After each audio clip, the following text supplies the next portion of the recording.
All right, I forgot to do any type of video, but hey, we're not in video. We're live. We're not in any type. We are. I guess we are in video. We are caught in a video stream. Maybe who knows? Move the No. frame. Push the frame down. Put it And down. darn thing. Oh, I can't wait to get into this episode with you guys. Oh boy. Oh, but before we do, I will say, Clarence Brown, I just watched or listened to an episode that we did, and you had high expectations for this episode. Just saying. Oh Lord. Shame on me. All right. So, as we always say, here we go again.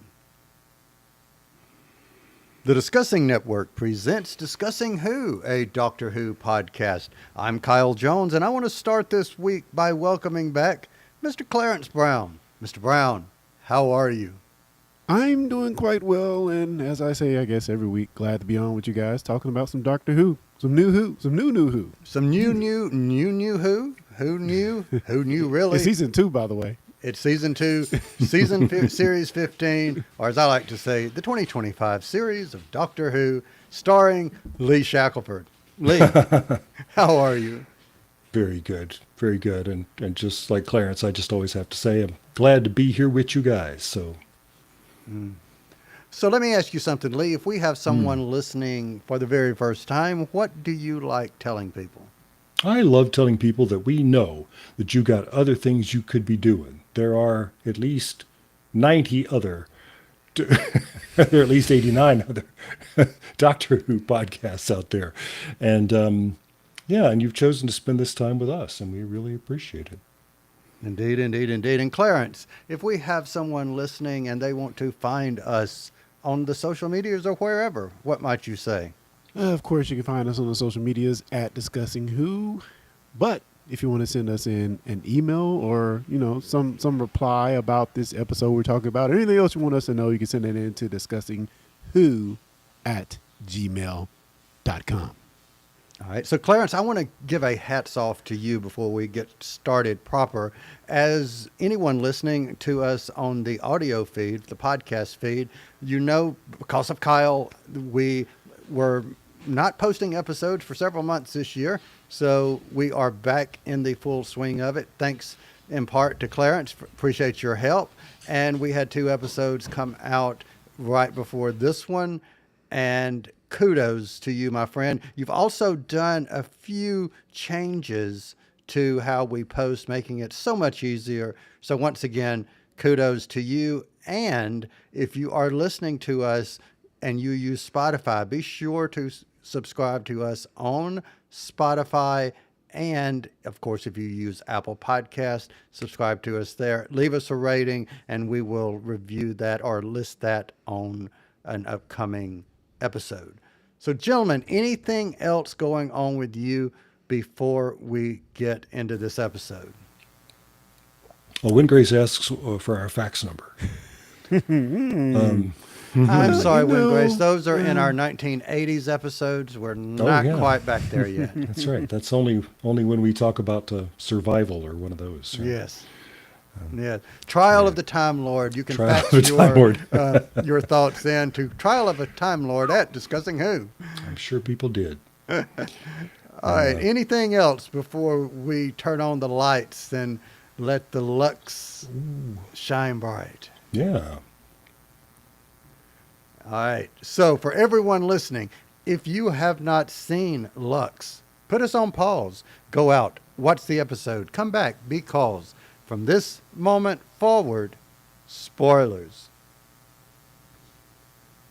Alrighty, the spoiler warning has gone out and we are back to review Lux. Lux is the second episode of the 2025 series of Doctor Who, first airing / streaming on the 19th of April, 2025. It starred Ncuti Gatwa as the 15th Doctor and Verita Sethu as Miss Belinda Chandra. So Clarence Brown, I want to start with you. I can't help it. What say you? The more I get to see of Miss Belinda, Miss Verita, I'm loving more and more. She's quickly becoming one of my favorite companions